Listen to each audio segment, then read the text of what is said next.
Hello, my name is Harris Sultan and you are watching History with Sultan. If you had to make a list of the most notorious Russians you had ever heard of, chances are that Rasputin would make the list. Grigory Rasputin is one of the most infamous Russians in modern history. Unusual as the most commonly known Russians were in charge of their country, although Rasputin is certainly known for his influence.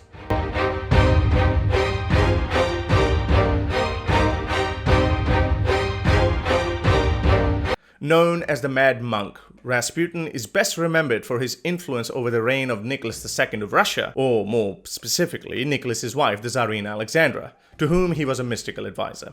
But how does a peasant child, the son of farmers in a Siberian village, wind up exerting influence over the rulers of Russia? It's a tremendous story of circumstance and charisma. Rasputin's early life is largely unremarkable. He was born to poor farmers and the only one of their 9 children to survive past childhood. Our story begins when, at the age of 18, Rasputin underwent a religious conversion. This led him to travel, during which he was introduced to a Khalisti sect, an underground spiritual group who had a heavy focus on flagellation or physically punishing themselves for their sins. However, despite his involvement with the church at this young age, Rasputin did not become a monk, leaving his religious affiliations behind to settle into family life. While there is little detail available, records show that he was married at the age of 19 and was a father to 7 children, 3 of whom survived to adulthood. Our story really starts when, at the age of 28, in the year 1897, Rasputin left his family behind to undertake a religious pilgrimage. Not too dissimilar to Buddha, who also left behind a young wife and a child to pursue enlightenment. It's possible that his reasons for leaving were less virtuous than Buddha's. However, as there are rumors that he left town to escape punishment for horse theft. Regardless of why he left his home and family behind, Rasputin began on a pilgrimage to the St. Nicholas Monastery at Verkhoturye. When he returned, he had developed his famously disheveled demeanor and seemed fully committed to a monk's lifestyle, becoming vegetarian and swearing off of alcohol, although apparently he was not as committed to abstinence as you might expect a married man away from home to be. Over the next few years, Rasputin gathered a small group of followers who held secret prayer meetings in the chapel they built in a nearby basement. The surrounding villagers were unimpressed with the activities, with rumors of strange rituals emerging, but found no evidence of wrongdoing, or no proof anyway. This lack of evidence meant that Rasputin and his followers were largely left alone, and so began to grow in numbers as people heard the rumors. This was at a time when mysticism was a hot topic in the court circles of St. Petersburg, so Rasputin's influence spread beyond the peasants into the courts at the heart of Russian politics. Over the next few years, Rasputin's combination of confidence and strange behavior drew more and more followers and attention to him. Through careful networking throughout the church, and in spite of the rumors of dalliances with his female followers, Rasputin eventually met the Tsar in 1907, about 10 years after he left his wife and family behind. But why would the Tsar care about meeting a holy man, even one with a beard as fabulous as Rasputin's? It transpired that he wanted Rasputin to pray for his son. You see, Nicholas II, the Tsar of Russia, had a problem. His son Alexei was a hemophiliac. Hemophilia is a condition where blood doesn't clot properly, meaning that even minor injuries can be potentially life-threatening. It's worth noting that hemophilia was very common in many royal families across the European and Asian continents at the time, typically carried by the women, who were not affected themselves. But as the only son of Tsar, Alexei was unfortunately affected gravely by the condition, much to the worry of his parents.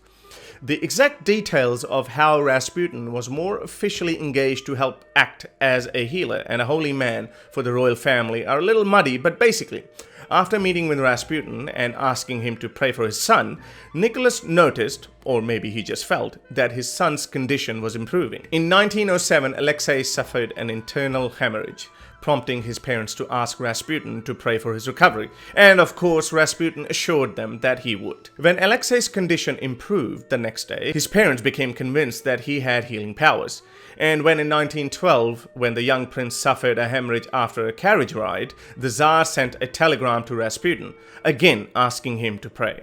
A few days later, the bleeding stopped, an apparent miracle that baffled even the prince's physicians. Rasputin's star had been on the rise since the first miracle in 1906. a situation he took complete advantage of by accepting bribes and using his influence for his own personal gains. But after the miracle healing in 1912, the Tsar and particularly the Tsarina were hooked on Rasputin. Rasputin's rapid rise in the palace did not go unnoticed.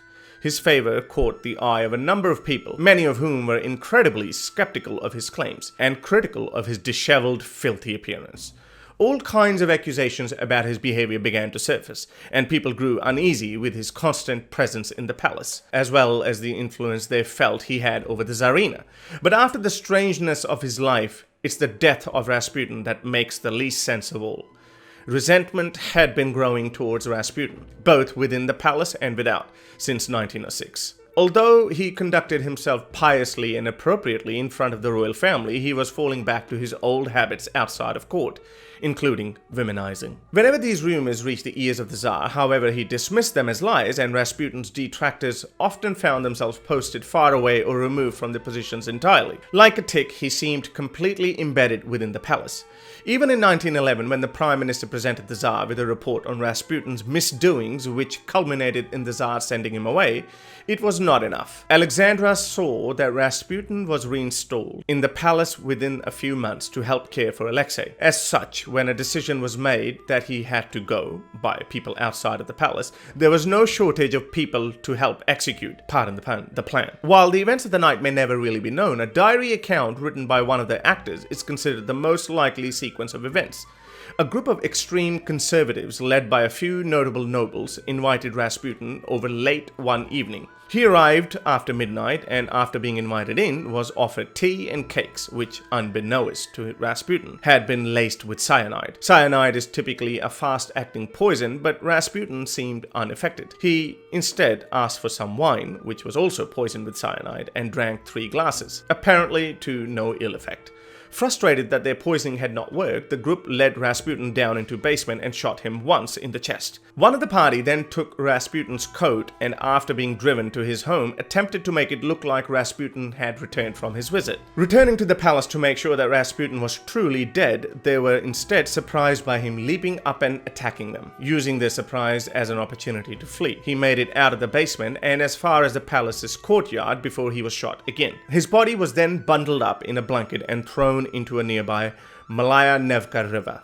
Reports of Rasputin's death were spreading before his body was even found. There are many rumors about the autopsy that was conducted on his body once it was fished from the river. One was that his cause of death was actually drowning, meaning that he had survived the poisoning and 3 gunshots. Another was that his penis had been removed after his death. There are even rumors that it was pickled and kept in a jar in the Museum of Erotica in St. Petersburg.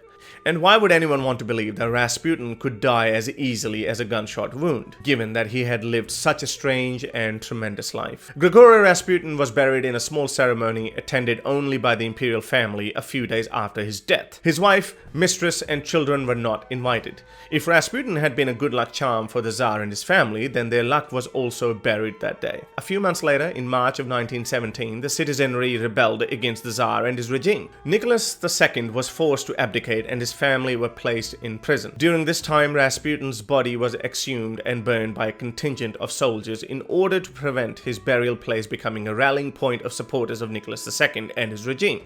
Nicholas and his family were kept in prison for the next 2 years until their captors, growing fearful that they would be rescued, passed a death sentence on the family. The imperial family, including the children, were all executed on the night of July 16, 1918. Interestingly, one of those children was Anastasia Romanov, the subject of a number of books and even an animated film, who was rumored to have escaped execution that night. But that's a story for another time.